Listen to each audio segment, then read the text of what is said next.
Lucas 8, voy a leer del verso 40 al 55. La lectura es un poquito larga, leo de la versión Nueva Internacional, pero quiero leerlo todo porque, aunque yo sé que usted ha leído este pasaje anteriormente, tenga en mente los sucesos que se dieron en el proceso de cuando este hombre va y busca a Jesús anhelando un milagro. Dice la palabra: cuando Jesús regresó, la multitud se alegró de verlo, pues todos estaban esperándolo. En esto llegó un hombre llamado Jairo, que era un jefe de la sinagoga. Quiero que recuerde eso. Él era un jefe de la sinagoga. Hay otra versión que dice era el jefe, era el principal de la sinagoga. Arrojándose a los pies de Jesús, le suplicaba que fuera a su casa, porque su única hija de 12 años, o sea, no tenía más, era la única hija, se estaba muriendo. No estaba muerta, pero estaba a punto de morir. Jesús se puso en camino y las multitudes lo apretujaban. Había entre la gente una mujer que hacía 12 años que padecía de hemorragias, la misma edad que tenía la niña, la hija de Jairo, 12 años. Y dice, sin que nadie pudiera sanarla, ella se le acercó por detrás y le tocó el borde del manto, y al instante cesó su hemorragia. ¿Quién me ha tocado?, preguntó Jesús. Como todos negaban haberlo tocado, Pedro le dijo: Maestro, son multitudes las que te aprietan y te oprimen. No, alguien me ha tocado, replicó Jesús. Yo sé que de mí ha salido poder. La mujer, al ver que no podía pasar inadvertida, se acercó temblando y se arrojó a sus pies. En presencia de toda la gente, contó por qué lo había tocado y cómo había sido sanada al instante. Hija, tu fe te ha sanado, le dijo Jesús. Vete en paz. Todavía estaba hablando Jesús, escuche bien, cuando alguien llegó de la casa de Jairo, un familiar, llegó de la casa de Jairo, que era el jefe de la sinagoga, para decirle: tu hija murió, tu hija acaba de fallecer, tu hija ha muerto, no molestes más al maestro. ¿Quién quiere perder una hija de 12 años? ¿Quién quiere perder un hijo de 12 años? No molestes más al maestro. Al oír esto, Jesús le dijo a Jairo: no tengas miedo, cree nada más y ella será sanada. Cuando llegó a la casa de Jairo, no dejó que nadie entrara con él, excepto Pedro, Juan y Jacobo, y el padre y la madre de la niña. Todos estaban llorando. En el tiempo de Jesús, a mucha gente se le pagaba en los funerales para que lloraran. Pero aquí los que estaban llorando porque estaban muy afligidos por la niña. Dejen de llorar, les dijo Jesús. No está muerta, sino dormida. Entonces ellos empezaron a burlarse de él porque sabían que estaba muerta. Pero él la tomó de la mano y le dijo: niña, levántate. Recobró la vida y al instante se levantó. Jesús mandó darle de comer. Gloria al Señor. Amén. Padre, te damos gracias por darnos este hermoso privilegio de estar en tu casa. Te doy gracias porque dentro de, Señor, el tiempo que, Señor, hoy tenemos, hoy podemos entender, Señor, la importancia de estar en tu casa. Gracias por cada familia que se ha acercado y gracias también por los hermanos que, Señor, nos siguen, Señor, en la audiencia a través, Señor, de las redes, a través, Señor, del espacio, Señor, que tenemos en YouTube. Padre, bendíceles también a ellos. Gracias porque, Señor, hoy nos das el privilegio de recibir tu palabra y por medio de tu palabra nos vas a edificar, nos vas a hablar, nos vas a consolar, nos vas a exhortar, nos vas a enseñar. Haz que tu palabra, Señor, tenga fruto, sea fructífera en nuestras vidas.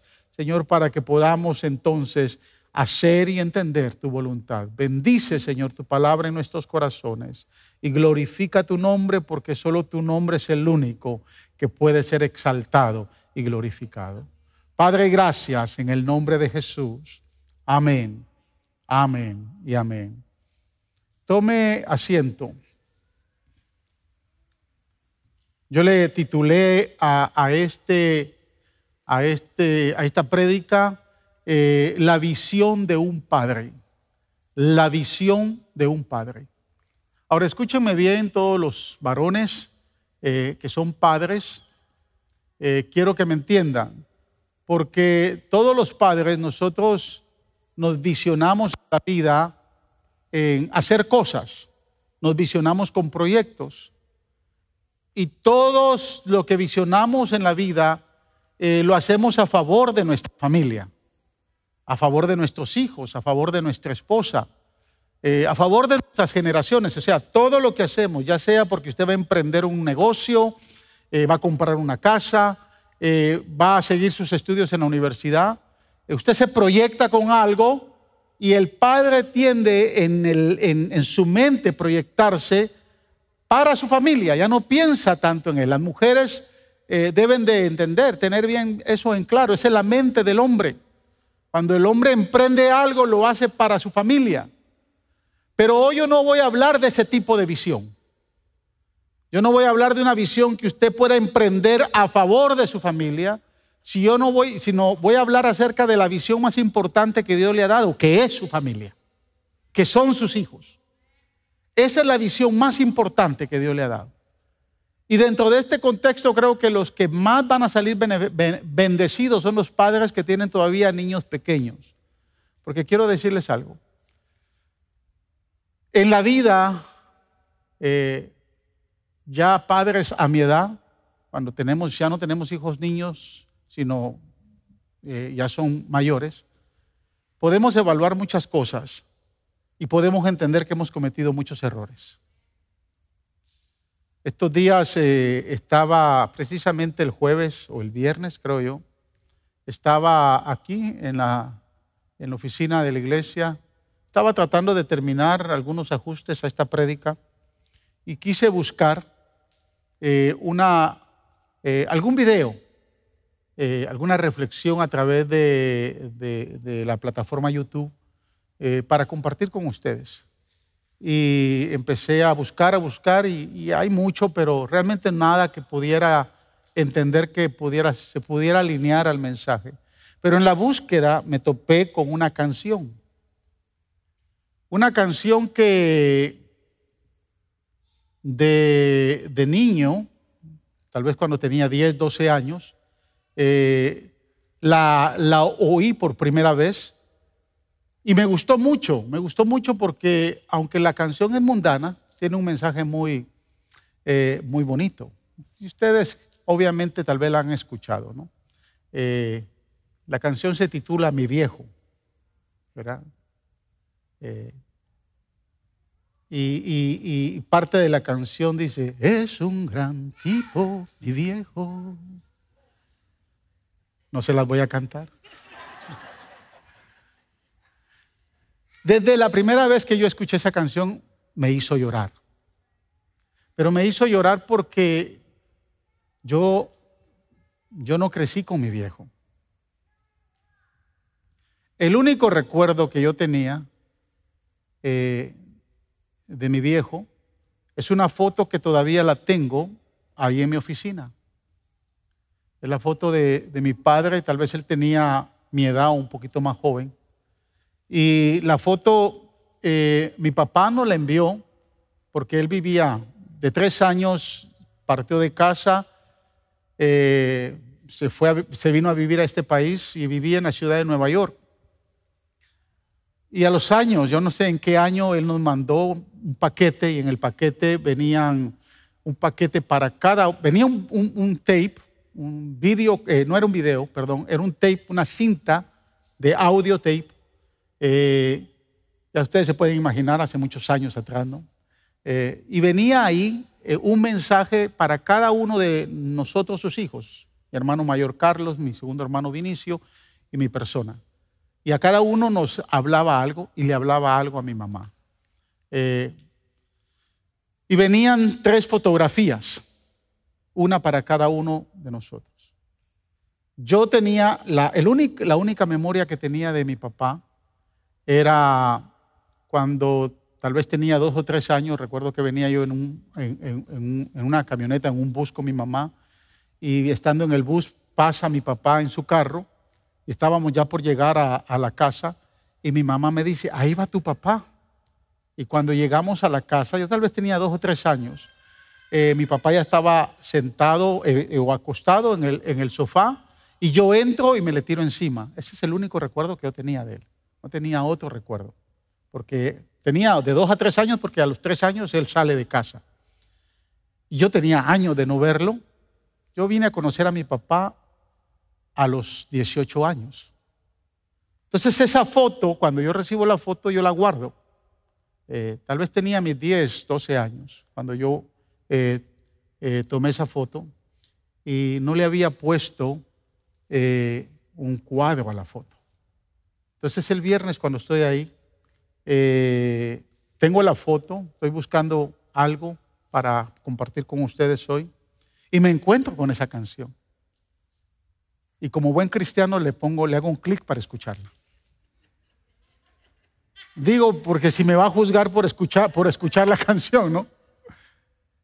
Y cada vez que escucho esa canción me hace llorar, porque cuando la escuché cuando era niño, me gustó tanto, pero yo escuchaba la canción y miraba la foto.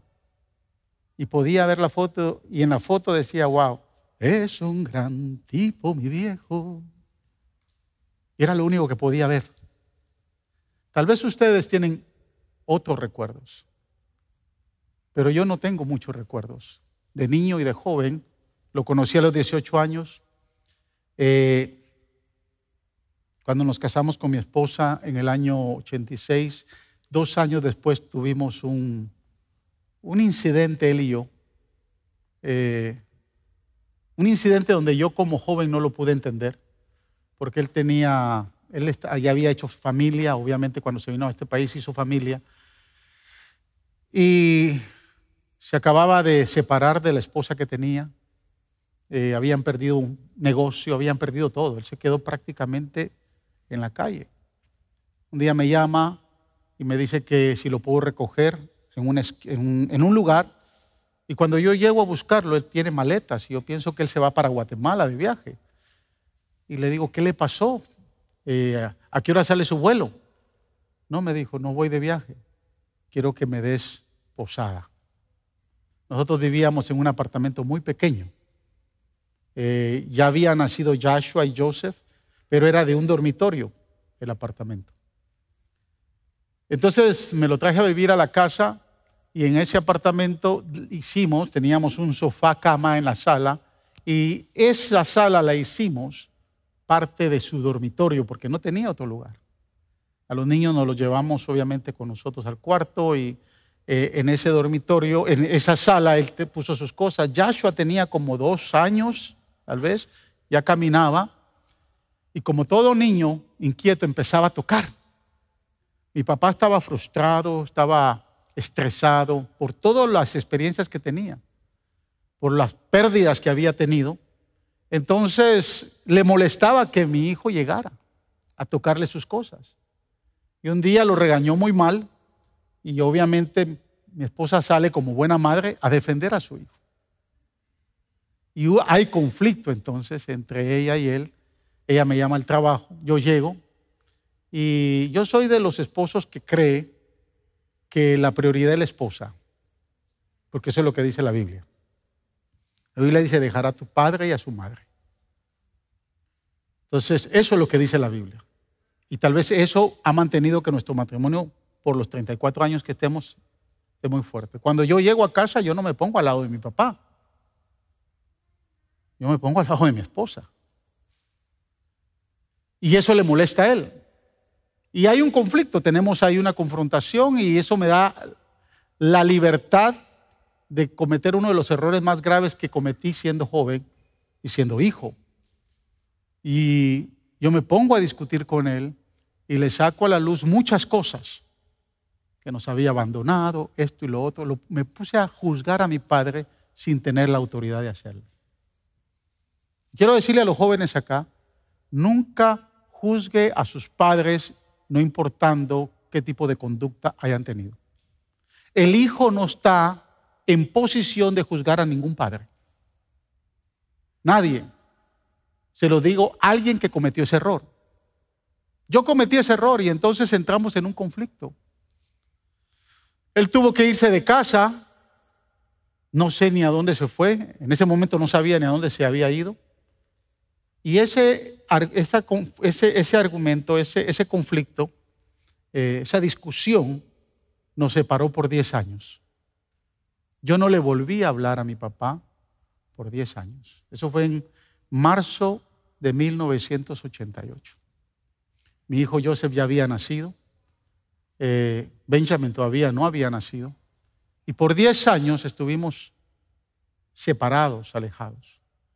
Yo empezamos a pastorear con mi esposa a finales del 89, principios del 90. Y estaba todavía muy enojado con mi papá. Cuando yo empiezo a pastorear, obviamente me doy cuenta de muchas realidades y a través de los primeros años de estar pastoreando me di cuenta el grave error que había cometido. Y le empecé a orar al Señor por una oportunidad de volverme a restaurar la relación con mi papá. Y no fue hasta el año 1998, 10 años después, que se nos dio la oportunidad de podernos reconciliar. Estábamos en Guatemala, mi hermano me dice, mañana viene mi papá, no te había dicho nada, pero ¿qué vas a hacer? Y yo dije, bueno, si vengo pidiéndole al Señor por una oportunidad, esta es la oportunidad. Yo tenía miedo de acercarme a mi papá porque mi papá era de armas a tomar. Mi papá era bravo, tenía un carácter bien bravo. Entonces mi temor era, me voy a reconciliar, me voy a acercar, pero sé que me va a hablar mal, me va a gritar y en esta ocasión me voy a quedar callado. Pero fue todo lo contrario. Tuvimos una reconciliación muy linda en el aeropuerto y después de esa reconciliación logramos tener una linda relación. Él vivía en Filadelfia y desde el año 98 tuvimos una linda relación. Me convertí en un buen amigo de él, él se convirtió en un buen amigo, lo ayudé mucho. Él venía a Nueva York, yo iba a Filadelfia, compartíamos, viajamos muchas veces juntos a Guatemala. Recuerdo que en 3 ocasiones viajó conmigo por tierra aquí a Houston, ya cuando nos venimos para acá a Houston, y tuvimos una linda relación hasta que él enfermó. Y ya en los últimos 2 años de su condición física, pues me lo traje a vivir aquí en el año 2014. No sé si algunos de ustedes se recordarán, conocieron a mi papá. Vivió con nosotros casi como 1 año y después regresó a New Jersey y el 16 de mayo de 1917 él partió con el Señor. 2 semanas antes o 1 semana antes había ido a ver. Ya mi papá le había dado Parkinson, se le complicó con el MS y perdió toda la movilidad del cuerpo. No reconocía a nadie. No reconoció a mi hermano cuando lo llevé a que viera a mi papá. No lo reconoció. No reconoció a mi hermana. Al único que reconocía era a mí. Y cuando voy, que ya no puede hablar, que casi no se puede mover, el último recuerdo que tengo de mi padre es que él extiende su mano con mucho esfuerzo para tocar mi rostro. No me dijo nada, pero sentí que en su corazón me estaba expresando su amor. Y luego bajó su mano. Esa es la última imagen que tengo de papá cuando está vivo. 1 semana después estábamos en Florida con mi esposa y me llamaron que él había fallecido. Les traigo esto porque ustedes me conocen, yo soy muy abierto, a mí no me gusta esconder nada. No escondo mis errores, no escondo mis faltas, porque usted no tiene un pastor que es perfecto.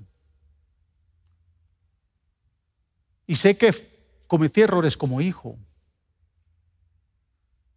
Y que como hijo, obviamente, al no tener tampoco la experiencia de un padre con quien haya crecido, definitivamente como padre cometí errores. Y si cometí errores como padre, de los cuales también me he sentado a evaluar, y por eso me interesó mucho este pasaje, porque quisiera que los padres que tienen todavía niños pequeños no cometan los mismos errores. Que se visionen con su familia, que se visionen con lo que tienen, porque padres muchas veces nos visionamos con cosas allá afuera. Y vuelvo y repito, tal vez la visión de tener bien a su familia es dedicarle más tiempo a su negocio o dedicarle más tiempo a su trabajo. Es de estar tal vez estresado y afanado por muchas cosas que son parte de una visión que usted puede tener a favor de su familia. Pero cuando observamos lo que este pasaje de Jairo, nos vamos a dar cuenta que hay algo más importante que lo que podamos visionar allá afuera. Que nuestra primera visión, nuestra primera proyección deben de ser nuestros hijos. Los que Dios nos ha dado y los que están al lado suyo hoy. Amén. Así que yo quiero contemplar algo, compartir algo que realmente es de importancia, porque fíjese, constantemente se habla del mayor interés e importancia que se le da a la madre. Y a veces los padres nos sentimos un poco celosos de parte de ellos. Pero es una realidad, los hijos hacen más vida con la madre que con el padre. En cierta ocasión un predicador le preguntó a un grupo de jóvenes y les dijo: ¿cuántos quieren de ustedes tener una esposa con las características de su madre? Y todos levantaron la mano. Y después hizo la pregunta: ¿y cuántos quieren tener, a las señoritas, cuántos quieren tener un esposo con las características de su padre? Ninguna niña levantó la mano. Bajaron el rostro.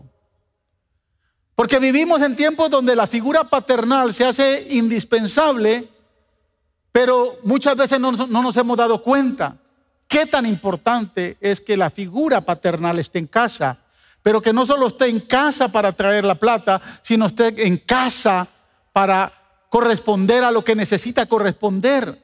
Muchas de las crisis de la familia de hoy en día son el producto de hogares monoparentales, es decir, donde solo existe la figura de una autoridad y en la mayoría de los casos es la mamá.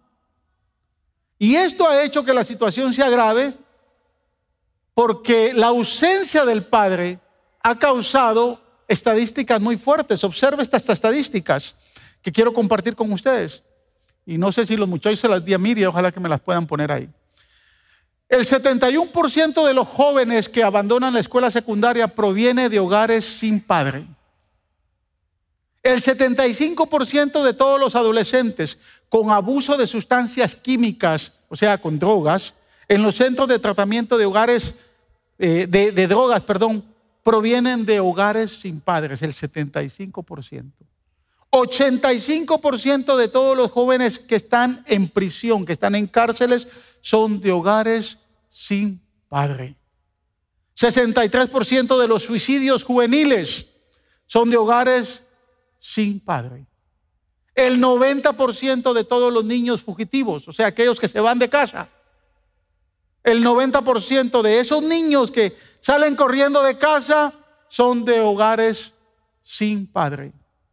El 85% de todos los niños con trastornos de mala conducta provienen de hogares sin padre. Y esto es impresionante y es alarmante, porque yo de manera personal sé que es crecer sin un padre. Y gloria a Dios porque no fui parte de estas estadísticas. Pero hay hogares donde el padre está, pero la presencia del padre no está.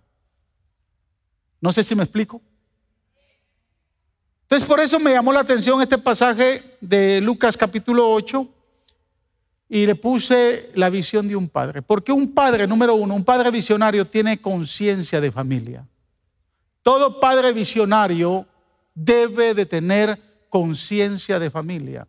A la luz de las escrituras en el capítulo 4 de Lucas, cuando usted lee el capítulo 4 de Lucas, del versículo 28 en adelante, se va a dar cuenta que después de que Jesús sale del desierto, va a la sinagoga de Nazaret, porque él regresa a su ciudad natal, y entra a la sinagoga y se lee la escritura de Isaías, y cuando lee esa escritura de Isaías, él se sienta. Y ahí en la escritura de Isaías él menciona las 5 cosas para las cuales fue el llamado. El Espíritu del Señor viene sobre mí y viene para sanar a los enfermos, para darle libertad a los cautivos. Bueno, 5 cosas que menciona Jesús ahí. Después de que lee ese pasaje, se sienta y dice que los líderes de la sinagoga se molestan. Y la gente se molesta. Y el contexto del capítulo 4 de Lucas dice que lo sacan de la sinagoga, lo llevan a un precipicio, o sea, a un monte, y quieren matar a Jesús. Lo quieren totalmente matar, asesinarlo del precipicio. ¿Sabe quién era el líder de esa sinagoga? ¿Sabe quién era el principal de esa sinagoga? Jairo. Intentó matar a Jesús. Jairo encabezó una agresión de muerte contra Jesús. Jairo era un hombre malo, hermanos. Era un hombre. ¿Quién? A mí no me diga nadie que es bueno si tiene la intención de matar a alguien, por muy religioso que sea. Porque yo no puedo esconder mi religiosidad. Escúcheme, yo no puedo esconder mi religiosidad pensando que voy a hacer algo correcto, pero no justo. El hermano Moisés hoy hablaba de eso. Mucha gente defiende lo correcto, pero no es justo. Y Dios no quiere que hagamos lo correcto, sino que hagamos lo justo. Y Jairo, pensando que estaba haciendo lo correcto, dejó llevar sus emociones, se enfureció en contra de este hombre que había dicho: yo vine a hacer esto. Y entonces en su coraje y en su enojo lo toma y quiere matar a Jesús. O sea, Jairo era un hombre malo. Si Jesús no se les escapa, hermanos, porque la Biblia dice ahí en Lucas 4 que Jesús se les escapó. Si él no se les escapa, obviamente lo matan. Ahora la pregunta es: ¿qué pasó en la vida de Jairo? ¿Qué pasó en la vida de este hombre que intentó matar a Jesús? De la noche a la mañana lo vemos diferente. De la noche a la mañana lo vemos postrado y humillado a los pies de Jesús. Verso 41 dice: en esto llegó un hombre llamado Jairo, principal de la sinagoga. Jesús está en Nazaret. Y en Nazaret solo había una sinagoga. Por eso es que sabemos que era Jairo, principal de la sinagoga. Arrojándose a los pies de Jesús, le suplicaba que fuera a su casa. ¿Sabe qué pasó? Su niña de 12 años, su única hija, se está muriendo. Y escúchame, hermano, solo una experiencia de dolor como esta, solo una experiencia de esta índole que nos hace postrar en dolor, puede romper nuestro orgullo, nuestra vanidad, nuestra prepotencia, y nos puede llevar a humillarnos y a buscar ayuda en aquel que es el único que puede ayudarnos. Se llama Jesús de Nazaret. Es el único. Aún en aquellas personas que hemos herido antes, o que les hemos hecho daño anteriormente. Muchos padres hoy en día han perdido la conciencia de familia. No son conscientes de las necesidades, escúcheme bien, sociales, espirituales y emocionales de sus hijos. Hay muchos padres que han abandonado, no son conscientes de eso. Por eso es que todo hombre visionario tiene que tener conciencia de familia. Porque no solo se trata, hermanos, de traer comida, dinero a la casa. A algunos padres les cuesta romper con el orgullo. Y a veces, no importa qué tan seria sea la necesidad, les cuesta buscar ayuda. Otros están tan ofuscados en otras cosas. Las ocupaciones laborales, el negocio, el overtime, muchas otras cosas. Son más interesantes, los tienen tan ocupados que no tienen tiempo para sus hijos. Algunos se ocupan de otros hogares, de otros negocios. Como decía el escritor, el escritor de Cantar de los Cantares, ahí en el capítulo 1, verso 6, que dice: me puse a cuidar otras viñas y no cuidé la mía. Hay muchos padres que andan buscando cuidar otras viñas y no cuidan la propia. Punto 2. Un padre visionario sabe a dónde ir en tiempo de crisis. Entiende cuando hay una crisis a dónde ir. ¿Cuántos creen que estamos en tiempo de crisis hoy? Me gustó lo que decía el pastor Pablo. Es cierto, hay un virus allí, pero yo le voy a decir algo. Espero me entienda lo que voy a decir. Y si no me entiende, en vez de criticarme, venga personalmente y me pregunta: pastor, no entendí esto. Tenemos que aprender a vivir con ese virus, pero sin temor. Por eso me gustaba mucho lo que el pastor Pablo hoy habló y leyó ahí en el Salmo 91. Porque usted no habita al abrigo de un pino, ni al abrigo de una palmera. Usted no habita al abrigo de ninguna ceiba. Usted habita al abrigo del Todopoderoso. Habitamos al abrigo del Todopoderoso. Y necesitamos confrontar esta crisis. Mire, yo estuve en un foro que me invitaron pastores de nuestro concilio de Nueva York. Y obviamente, como saben que ya reabrimos allá en Nueva York, no han abierto, yo les doy mi experiencia. Y pude observar el gran temor que tienen los pastores hoy. Yo le doy gracias al presidente Trump, que enfatizó y estableció que la iglesia sigue siendo una necesidad esencial. ¿Cómo es posible que muchos gobernadores hayan dicho que una barra, que una venta de licor y aún hasta los juegos de azar son esenciales y a la iglesia la han dejado fuera? Y yo les voy a decir algo, se lo dije a los pastores ayer cuando nos reunimos, se lo dije a la Junta de Ancianos. Si vuelven el gobierno a querer traer insinuación que va a cerrar la iglesia, Faro de Luz no se va a cerrar. No se va a cerrar. Y voy a entender, escúcheme, voy a entender a aquellos que no quieran venir por el temor. Pero tampoco quiero que me critiquen por no tener temor y abrir. Porque sí, hermanos, estamos en crisis, pero ¿a quién acudimos en medio de las crisis? Los padres visionarios acuden en tiempos de crisis a lugares correctos. A lugares correctos. Jairo supo ir a la fuente correcta. Él sabía que el único que tenía la respuesta se llamaba Jesús. Lo había visto ver milagros. Y por los milagros lo había intentado matar, lo había rechazado. Pero ahora, desesperado, queriendo ver un milagro en su hija, busca al único que puede hacer milagros. Y es nuestro Señor Jesús. El único. Y gloria a Dios por Jesús, hermanos, que a pesar de todo, nunca nos va a rechazar. No rechazó.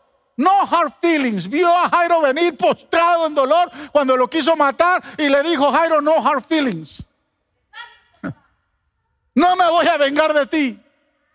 ¿Cuál es tu problema? Mi hija, Señor, se está muriendo. Let's go. Te voy a acompañar. Dice el verso 41, arrojándose a los pies de Jesús, le suplicaba que fuera a su casa. Esto habla de humillación, de carácter. Esto habla de romper todos los parámetros, toda la estructura y modelos mentales de Jairo. No era fácil para un hombre en la posición de Jairo, el estatus que tenía, el liderazgo religioso que tenía. Se humilló de esta manera. Él no pensó que iba a pensar las autoridades, que iban a pensar los demás. Era el principal de la sinagoga, el que había encabezado, el que movió a toda esa gente para matar a Jesús, y ahora esa gente lo está viendo postrado y humillado a los pies de Cristo. Solo la pérdida, casi pérdida de una hija o de un hijo puede hacer un padre hacer eso.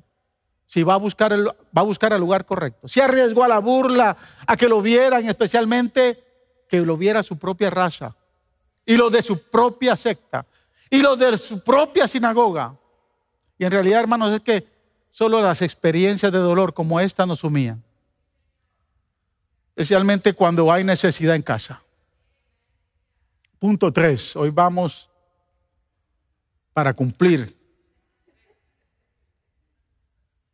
Los padres visionarios saben confrontar las necesidades de sus hijos personalmente. ¿Me escuchó? El verso que leímos dice que Jairo fue personalmente. O sea, no manda a la mujer, no manda a los líderes religiosos del pueblo, no manda a un sirviente. Él dice, yo voy a confrontar esto. Mira, hermano, seamos honestos. Yo lo dije la semana pasada. ¿A cuántas madres hoy nos vemos resolver problemas de los hijos solas?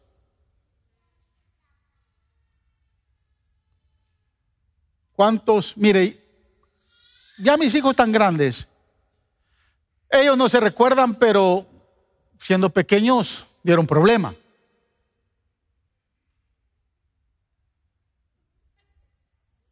Y el segundo de nosotros, Joseph, Benjamin no nos dio mucho problema. Benjamin era bien tranquilo. Usted lo ve así tranquilito. Benjamin toda la vida ha sido así. Tranquilito. Pero el segundo era cosa seria, hermanos. Un día me llaman de la escuela, en Junior High, que necesitan hablar con nosotros. Y yo siempre tomaba la delantera, decía mi esposa. Yo por eso aprendí inglés, porque yo no quería yo aprendí inglés y no hablo un inglés de calle. Porque a veces cuando uno habla un inglés de calle, la gente lo ve a uno y lo tilda de tonto. Es la verdad. Entonces yo hice el esfuerzo, fui a la escuela, aprendí, tal vez no lo hablo el 100% perfecto, pero no me meten el dedo en la boca. Yo me desenvuelvo bien. Y voy a ver el problema a la escuela. Joseph se había metido en un problema. Y en la ciudad de Nueva York no hay parqueos, como aquí las escuelas tienen parqueo y todo, allá no. Cuesta encontrar parqueo, yo estoy buscando parqueo. Y mire, imagínense, los que vivieron en Nueva York saben que el tema es feo. A Fort Hamilton y la 72 estaba la escuela McKinley, Junior High McKinley. Y no se encuentra, yo estoy buscando parqueo. Y entre la búsqueda, los carros se meten, uno se mete. Y veo que se me mete un carro al frente. Y era una mujer. Y lo que más me molestó es que me saca el dedo. Usted sabe, entiende, ¿verdad? Yo no lo puedo hacer porque usted lo entiende, ¿no? Y yo dije, qué sinvergüenza mujer esta. Y eso me molestó. Bueno, entro a la escuela, finalmente consigo parqueo, entro a la escuela. Voy a la oficina ahí de la superintendente y me empieza, es que su hijo, bum, bum, bum, bum, bum, bum, bum, bum, y bum, bum, bum, bum. Y llamen le dijo la superintendente, llamen a la maestra de matemáticas porque ella también tiene que hablar. Y vino la maestra de matemáticas. Cuando yo la vi, y me empieza a dar el récord. Me dice, ¿y qué va a hacer usted como padre? Yo le digo, ¿usted no fue la que allá afuera me sacó el dedo? Cuando vio eso me abrió los ojos. Le dije, cuando ustedes los maestros cambien, porque dentro de todas las cosas que me había dicho que mi hijo tenía la cabeza hueca. Y cuando mi hijo se graduó de ingeniero, porque él es ingeniero, cuando él se graduó de ingeniero, le dije, le voy a mandar una copia del título a esa maestra que dijo que tenía la cabeza hueca. Entonces le dije, porque si usted tiene el valor de sacarme el dedo a mí, se lo está sacando a los estudiantes aquí también. Yo quiero saber cómo ustedes tratan. Ya no me dijeron nada. Ya no me dijeron nada. Así que si alguien lo maltrata allá afuera, es por algo. No porque usted se lo merezca. Algo Dios va a usar para eso. Pero hay que dar la cara. Padres, tenemos que dar la cara por nuestros hijos. No mande a nadie, no mande al hermano mayor, no mande a la esposa, no. Usted es la cabeza de hogar. Usted es el que tiene que tomar tiempo para resolver los problemas de sus hijos. Saque tiempo. A muchos padres les da vergüenza. Otros siempre ponen la excusa del trabajo. Nunca tienen tiempo. Pero empiece a sacar tiempo. Hermano, saque tiempo para ir, para hablar con los maestros, para sentarse con sus hijos, para entender esos problemas. Por favor, saque tiempo de calidad para estar con sus hijos. Escúchenme, hermanos. Jairo pudo ir a otros lugares, a otras partes. Su condición económica se lo permitía. Su posición social de igual manera. Su religión también.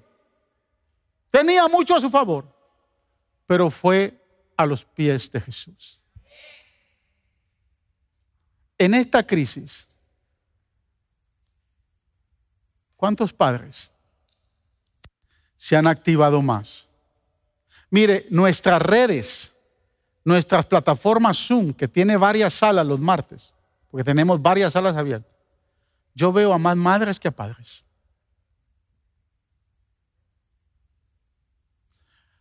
Las hermanas en la mañana se han activado desde las 5:30 orando 2 horas y son 2 o 3 hermanos que entran. Los jueves que tenemos la sala de Zoom, los caballeros, a veces se pone hasta 40, pero porque las madres entran. O sea, en este tiempo de crisis, ¿dónde usted está dedicando su tiempo? Porque si no está en una sala Zoom con nosotros los martes ni los jueves, no viene el viernes, si solo viene el domingo, ¿dónde está pasando su tiempo? ¿Dónde?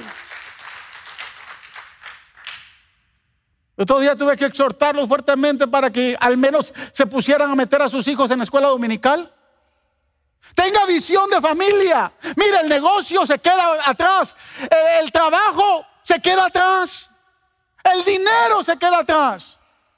Pero el que habita el abrigo del Altísimo va a tener refugio. Y si usted piensa en sus hijos hoy como padre, el Padre Celestial no lo dejará sin provisión. No lo va a dejar sin provisión. ¿Cuántos padres hoy tienen la disciplina diaria de orar por las necesidades de sus hijos? Por sus problemas, por sus proyecciones, por los cónyuges de sus hijos, por sus futuras generaciones. Ay, pastor, vengo orando por eso. Mire, usted sabe que yo tengo 3 hijos. Y le voy a decir, cuando yo oro por mis hijos, porque yo tengo mis proyecciones con ellos. ¿Sabe cuál sería mi deseo hoy? Que es una oración que vengo haciendo años atrás. Que mis 3 hijos fueran parte del liderazgo de esta iglesia. Que mis 3 hijos estuvieran casados. Que yo ya pudiera tener y disfrutar de nietos. Esa es mi oración. Me gustaría que mi hijo Joseph, que es músico, fuera y no por despreciar a nuestro hermano Ariel, porque es un excelente músico y un excelente director en la alabanza, pero antes de Ariel estaba mi hijo. Hay algunos aquí que se recuerdan que mi hijo era el que tocaba. Y mi deseo sería, ese es mi deseo, que él fuera el director de alabanza. Que mi hijo Yasho fuera el director de todo media y que mi hijo Benjamin, en vez de ser el director de media, fuera el pastor Yacá. Para yo pensar en qué voy a hacer con mi retiro. Yo vengo orando por eso desde hace mucho tiempo. Ese es mi deseo. Posiblemente lo vea. Y digo posiblemente porque yo no manejo la voluntad de ellos. ¿Cuáles son los deseos que usted tiene para sus hijos? Pero hay que orar. El hecho de que yo no haya visto respuesta todavía no quiere decir que no voy a dejar de orar por mis nietos aunque no los tenga. No voy a dejar de orar por mis nueras aunque no las tenga. No voy a dejar de orar porque mis hijos los traiga no solo al conocimiento de la verdad a mis dos hijos mayores, sino que realmente los use y los transforme en ministros de su palabra. Yo no voy a dejar de orar por eso y voy a llegar a la sepultura orando por eso. Eso no me detiene a orar por mi familia. Tengo que orar cada día más por mis hijos. Y lo seguiré orando. O sea, en tiempo de crisis, ¿a dónde estamos siguiendo? ¿Cuánto tiempo sacamos más para acercarnos al Señor en este tiempo de la cuarentena? Ya la cuarentena terminó. Cuando no tomamos en serio nuestra participación como padres, vamos a ser partícipes de las graves estadísticas. Y ahora le voy a traer otra serie de estadísticas, porque no me las pusieron. Los de media están un poquito flojitos, pero vamos a ver cómo arreglamos eso. Observe las estadísticas cuando no nos comprometemos como padres y padres cristianos. El 65% de los padres de la iglesia ni siquiera oran ni ayunan por sus hijos. Ni mucho menos comparten la palabra de Dios con ellos. El 39% de los padres compran cualquier juego que sus niños, cualquier juego para sus hijos sin interés de saber su contenido. Vino su cumpleaños, le voy a comprar un jueguito. ¿Cuál quieres? Tal. Y como no sabemos inglés, le compramos cualquier cosa. Y son listos, hermanos. Y ahora ya no es de comprar los jueguitos. Ahora yo no sabía eso, porque como yo soy de old fashion, pero yo no sabía esto, que ahora se conectan por internet. Y los juegos ya no tienen ni siquiera que reunirse. Allá fulanito está allá y el otro está allá en su hogar y todos están así como Zoom, ¿no? Yo no sé si es así, pero el 53% de los padres dejan ver películas de contenido adulto a sus hijos o directamente no tienen interés de saber lo que ellos vean. Estoy hablando de padres creyentes. El 78.1% de los padres nunca han tocado el tema de la sexualidad con sus hijos. El 86% de los hijos se sienten responsables por la separación y el divorcio de sus padres. Así que si usted tenía en mente dejar a la viejita o al viejito que la tiene a su lado, sus hijos van a tener la culpa. El 86% de los hijos se sienten responsables. Mis viejos se separaron por mí. Es mi culpa. Porque cada vez los ven discutiendo y los niños salen a relucir. Entonces ellos se sienten culpables. El 90% de los hijos adolescentes se sienten solos y no comprendidos por sus padres. Necesitamos tener la visión de ver las necesidades de nuestros hijos. Número 4 y último. Un padre visionario involucra a Jesús en su casa. Jairo le suplicó a Jesús que fuera a su casa. Él sabía que llevar a Jesús a su casa traería sanidad, traería la solución del problema. Padres, necesitamos evaluar lo que estamos llevando a casa. Sí, yo sé que muchos o todos estamos llevando dinero, pero eso no es suficiente. Nuestras familias necesitan no solo dinero, no solo lo material. Hay otras necesidades que cubrir. Necesidades de carácter emocional. Nuestros hijos necesitan sentirse amados. Necesitan sentirse amados. Necesidades de carácter intelectual. Los únicos que pueden ejercer influencia y una motivación de desarrollo académico de nuestros hijos somos nosotros los padres. Somos los únicos. Mire, a mí me funcionó. Yo no sé a usted, a mí me funcionó. Yo sé que muchos padres a los hijos los quieren hacer mucho más responsables cuando llegan terminan la escuela de high school, a la escuela superior, y van a la universidad y le dicen, bueno, ahora tienes que trabajar y tienes que estudiar. A mí yo no creí, y eso le hablo desde mi perspectiva, yo no creí que eso fuera necesario. Yo hice todo lo posible por ayudar a mis hijos para que no trabajaran. Porque creo que si vamos a invertir tiempo, vamos a invertir finanzas, también tenemos que creer que tenemos que invertir en las proyecciones de ellos. Tenemos que invertir en las proyecciones de ellos. Otros padres llevan diversión, llevan vicios, llevan violencia a la casa. Algunos otros padres llevan infidelidad, maltratos.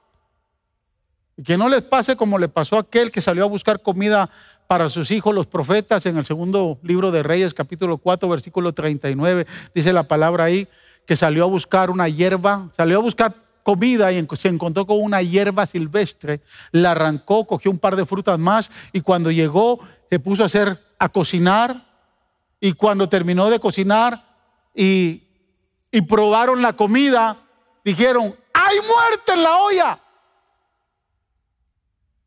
Y en muchos hogares hoy el Espíritu Santo está gritando, ¡hay muerte en este hogar! Por lo que se está trayendo a casa. Jairo llevó a Jesús a su casa. No llevó muerte, llevó vida. Y vida en abundancia. Llevar a Jesús muchas veces nos vamos a confrontar con algunos obstáculos, con algunos problemas, con algunos desafíos, con oposiciones. Muchas veces difíciles de vencer.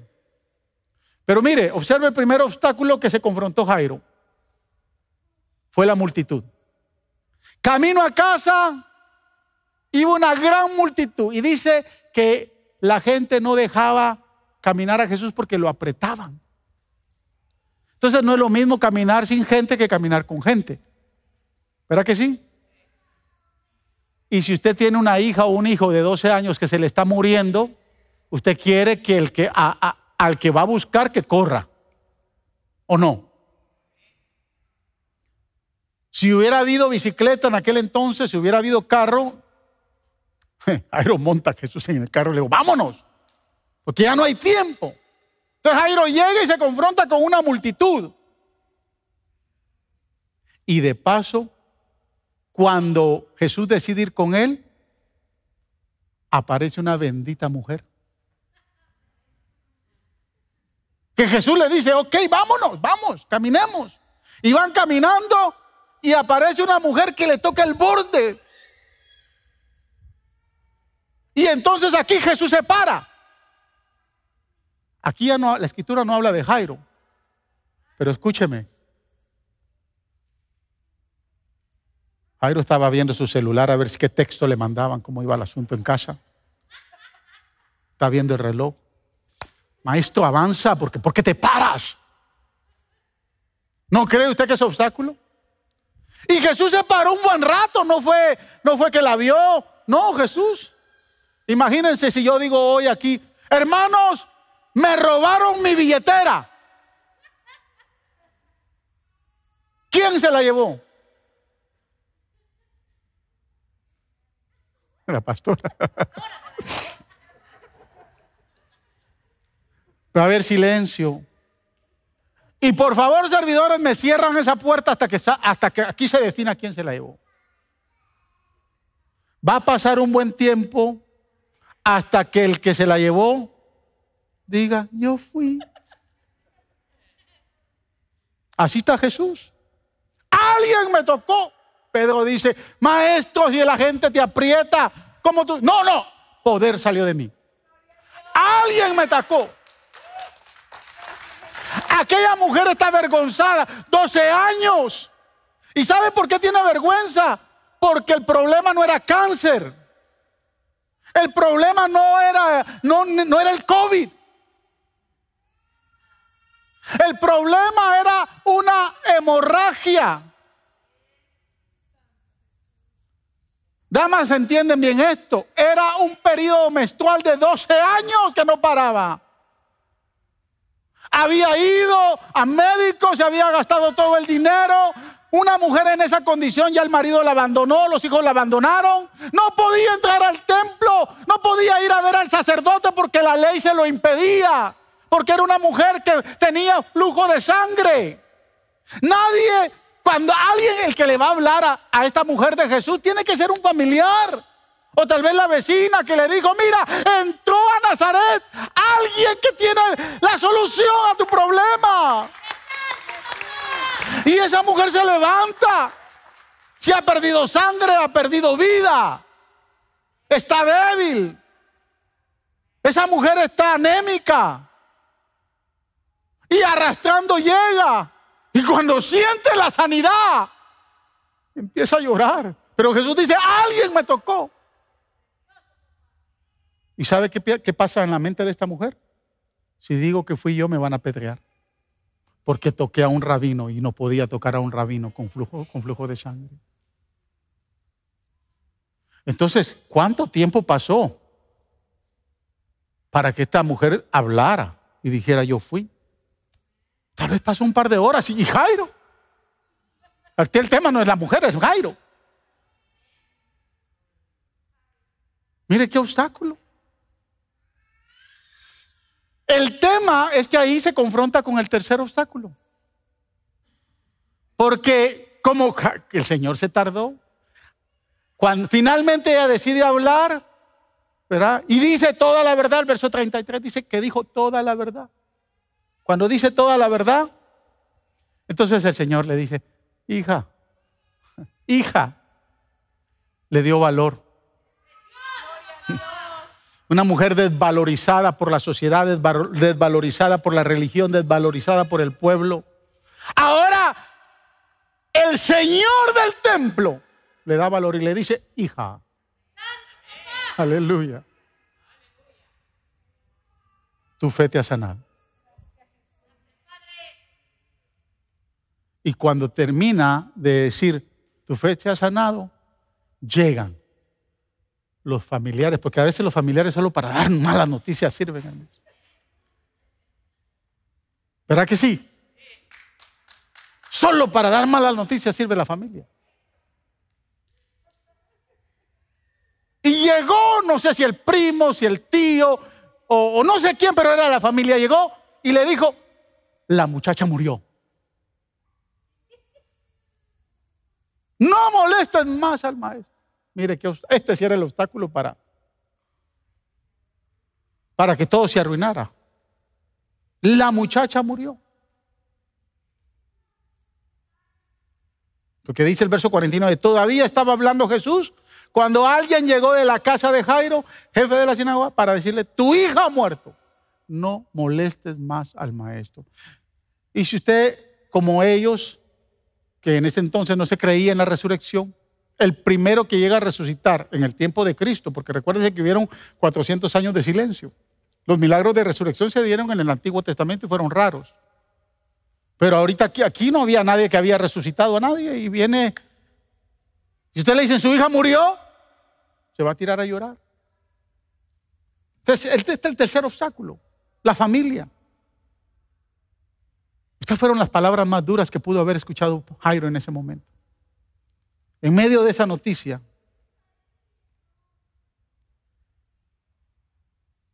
o sea, la influencia de los incrédulos.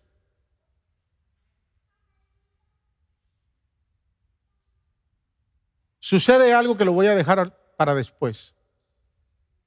Ahorita ya voy a terminar.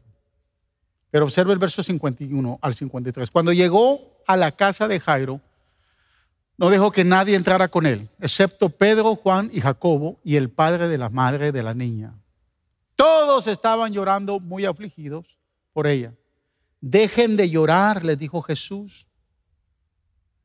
Y mire lo que dice. No está muerta. Está dormida. Entonces empezaron a burlarse de él porque sabía que estaba muerta. Toda la gente se empezó a burlar de Jesús.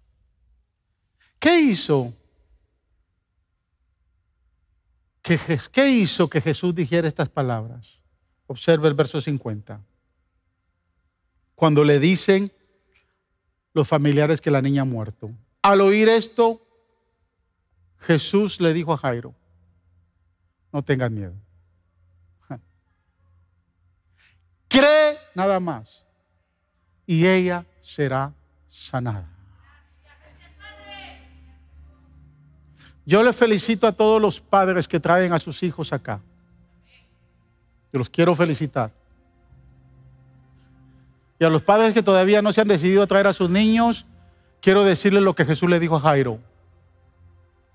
No temas. No temas. Cree nada más. Porque ella va a ser sana.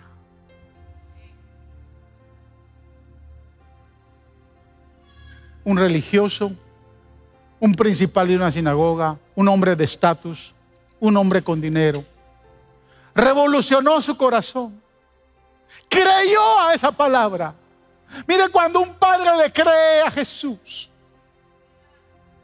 cuando un padre se agarra de las promesas, yo ahorita le dije la proyección que yo tengo y mi oración.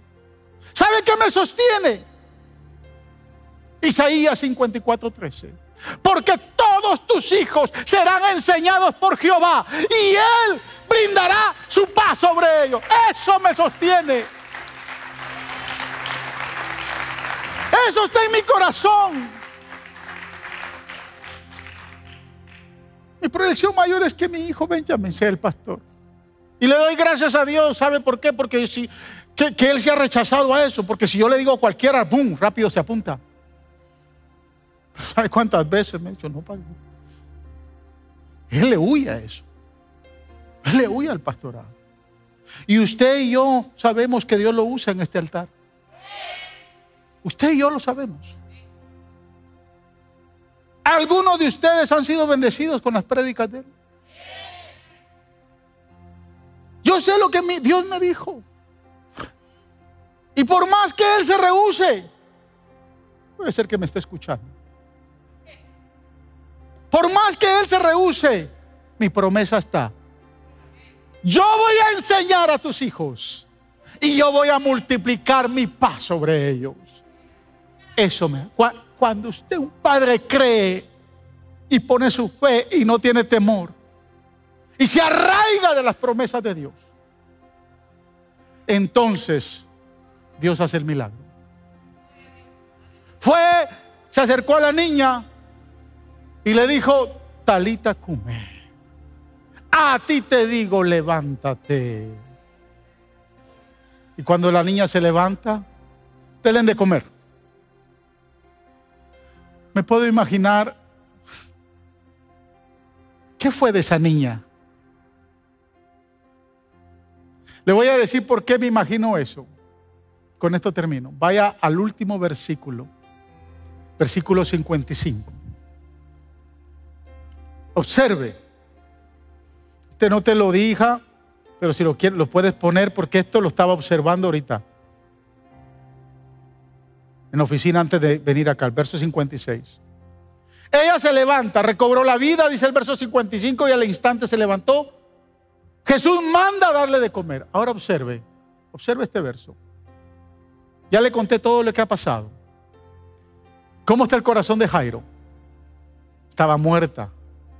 Tuvo tantos obstáculos. Se humilló, se acercó al lugar correcto.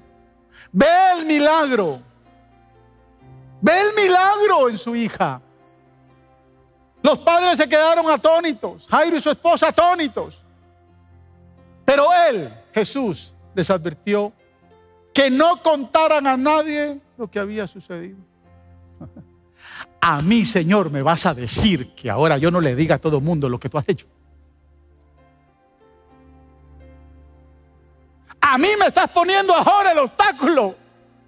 Lo primero que yo voy a hacer es salirle a toda esa gente de la sinagoga que tiene que creer en ti, porque tú eres el que hace milagros, tú eres el Mesías, tú eres el Señor que da vida. ¿Quién me va a parar a mí ahora? Padres, tenemos que convertirnos en evangelistas y empezar a decirle a todo mundo lo que Él sabe hacer en nuestra familia. Tenemos que decirle a todo mundo y dar testimonio de las maravillas que Él hace con nuestros hijos, que hace en medio de nuestra familia. Y eso nos va a permitir que Él siempre reciba la gloria.